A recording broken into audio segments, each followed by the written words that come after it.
Hey, what's going on, guys? My name is Meraj. Welcome back to a brand new video. Today we're going to be going over a low level money making guide. Pretty much anybody, any level can do it. Just a couple requirements, but that's going to be super consistent money for anybody. It's actually a pretty good method to do if you're trying to get money to train other skills, or maybe you're trying to get money to get your prayer or herblore up, something along those lines. And you can really do this method even until the end game, and it'll get you quite a bit of GP. We'll talk about how much GP soon.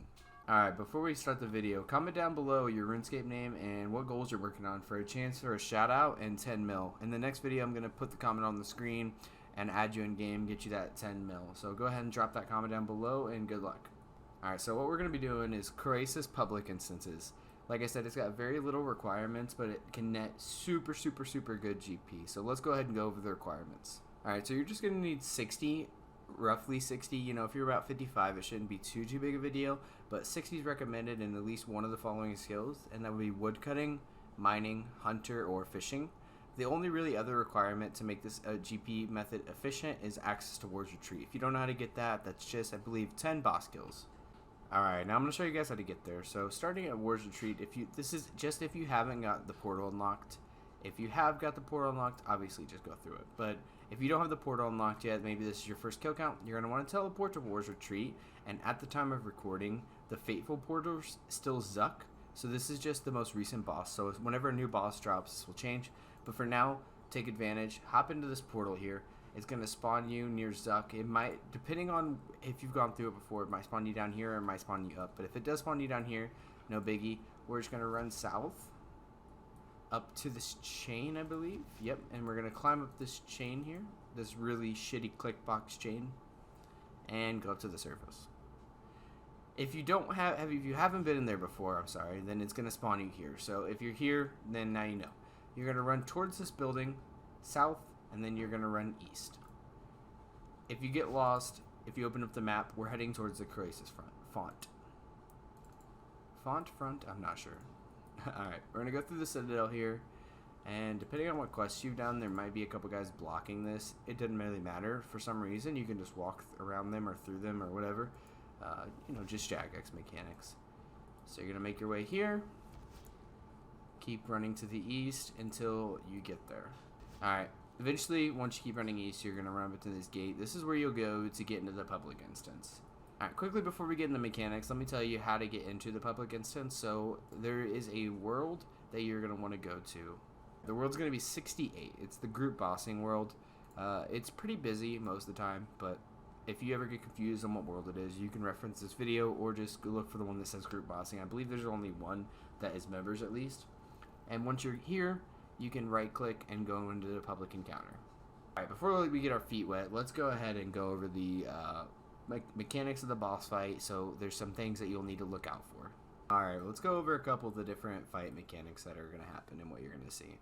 So I'm going to be showing these on screen as I'm kind of going over them, so you guys get an idea of what they look like. And I will also show you an actual kill in progress a little bit later to show you what that looks like as well. So first and foremost is the slime mold. This will happen a couple times periodically through the fight. Croesus will fling this little orange ball at you. It might not necessarily go to you, but towards someone else. And it's going to crawl around for a short period of time before it dissipates. And while it's crawling towards you, it's going to try and hit you. If it gets close enough to you, it will. And it'll drain some of your stats. You have to drink a super restore. So the general consensus is you're going to want to just run away from that thing and wait for it to dissipate. Alright, next up we've got the fairy ring. A little fairy ring will spawn under your character. Just move off of that tile. If not, you'll be teleported to a different node. And one of the resources that you have will be turned into rot. Next up is going to be the stun. You're going to want to use two different abilities to combat this, which would be freedom or anticipate, depending on when you catch it. Once you start getting an idea of when the mechanic is coming, then you can anticipate before it happens. But if not, if it hits you, it's again kind of like an orangish ball that'll hit you, and it'll make your character kind of do this little shimmy. Just use freedom and you should be unstunned. If not, you're going to start taking a little bit of damage. Your stats will start reducing and you're going to need to drink a super restore. Alright, and next up is the sticky fungus. You're going to see something come under your feet and it's going to make a noise if you have game sounds on. That's pretty noticeable. You just want to click under your feet and you'll burn away the sticky fungus under it. If you don't, your stats will start reducing and you have to drink a super restore. Then after that, at 2 minutes and 25 seconds into the fight, you're going to see the middle energy fungus. It's going to have a little life bar above it. You want to be on this and just click on it as soon as it comes up. You're going to get the most points through this by doing this. And also something to note is when this mechanic happens, the boss will choose, I think, about half the lobby to take and put sticky fungus under. So just make sure that that's not you. If it isn't, then you can just click on it. If it is, then you're going to have to clear that before you can click on that middle energy fungus. While editing, I realized I missed the smoke mechanic. This is what it looks like on screen now. You'll just see smoke come down in different color variations and just step out of it. That's pretty much that mechanic. That's pretty much all the mechanics. Like I said, I'm going to go over them more in detail once I show you guys a kill. But for now, let's go ahead and go over the inventory setup, some things that you want to bring along with you. So looking at the inventory, if you want, you can bring a perfect juju. It's not required, but suggested, especially if you're not hitting the goal points that we'll be going over later. Fill the rest of your inventory with super restores. Leave 12 spots or so open. And also something to note is if you don't have a fire torch or a furnace core, then bring protein logs. That's because that's going to be required to burn the sticky fungus. And then for what you're going to be wearing, just the best skilling outfit of choice if you have it. If not, it's no big deal. And then the best skilling tools for your choice. And then you can also bring the luck of the dwarves for that better luck chance, and then the grace of the elves because you'll periodically get Saren spirits. Maybe you'll get a chance at an HSR, but those are all just suggested, not required.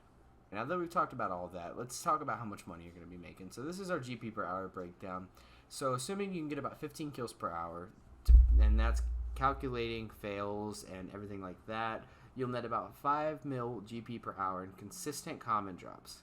There are 8 different items that you can get at Croesus, discluding the pet, with an average price of 335 million GP at the time of recording.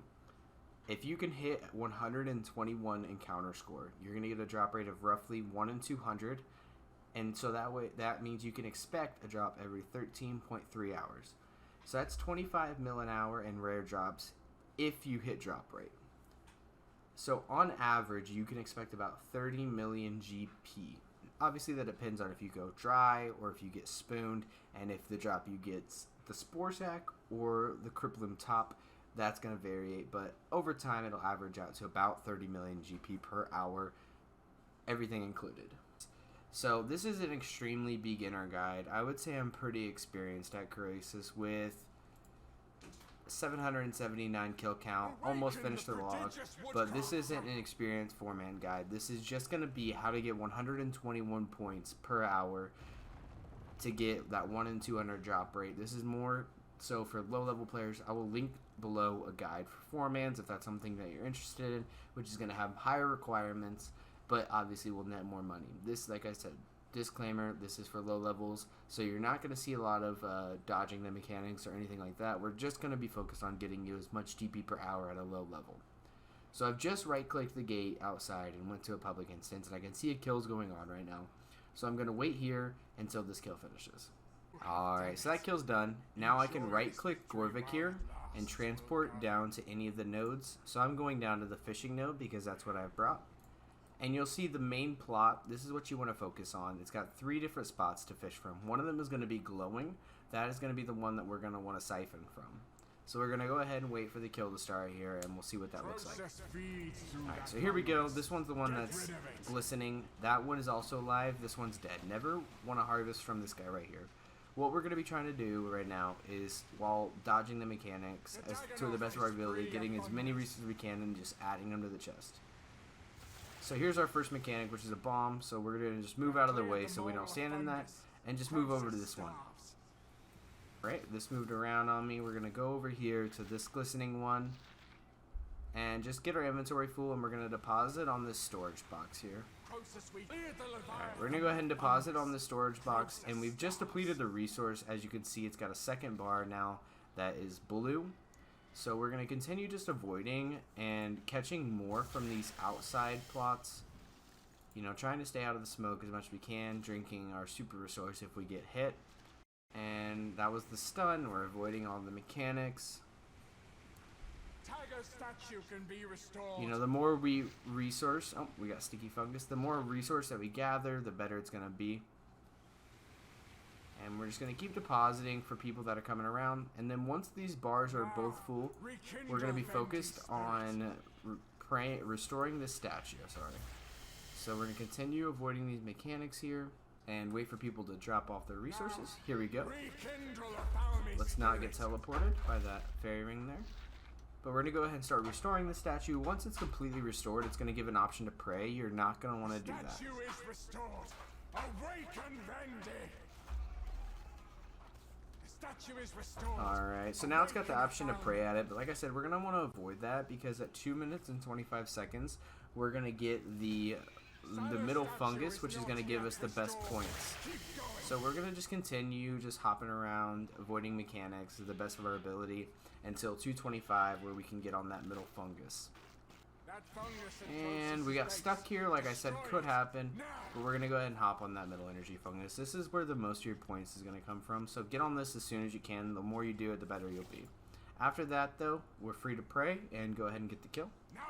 You can look around and see if any of these other ones need restored. This one does, and we can, so I'll go ahead and hop on it just to get those extra points. But then when we're not and everything's prayed, we're just going to click on this thing in the middle here, and that'll start killing the boss essentially, and that's pretty much the fight. We'll show you guys what we get once it's pretty much dead.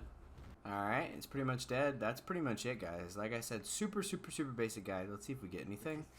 So we got 152 score. We got the score we were looking for just by harvesting and praying and restoring, sorry. So I'll show you guys where the loot goes. The money's really in the manuscripts a bit, but like I said, decent common drops for how fast you get. And the Elder Troves are pretty good as well. If you have the Pontifex Shadow Ring, that's more of an advanced guide, but yeah, that's pretty much it, guys. That's the Croesus public instance. Maybe now you have your first kill count, maybe you have a couple hundred kills here, and that's just one way to optimize getting as many points as possible with as little effort as possible. Anyways, that's me, guys. It's Meraj. If you guys enjoyed the video, please leave a like and comment, and like I said, comment down your RSN and what goals you're working on for a chance for a shout out in the next video in 10 mil. We'll see you guys in the next video. Hope you guys have a beautiful, blessed day, and as always, stay safe. It's been Meraj. Peace.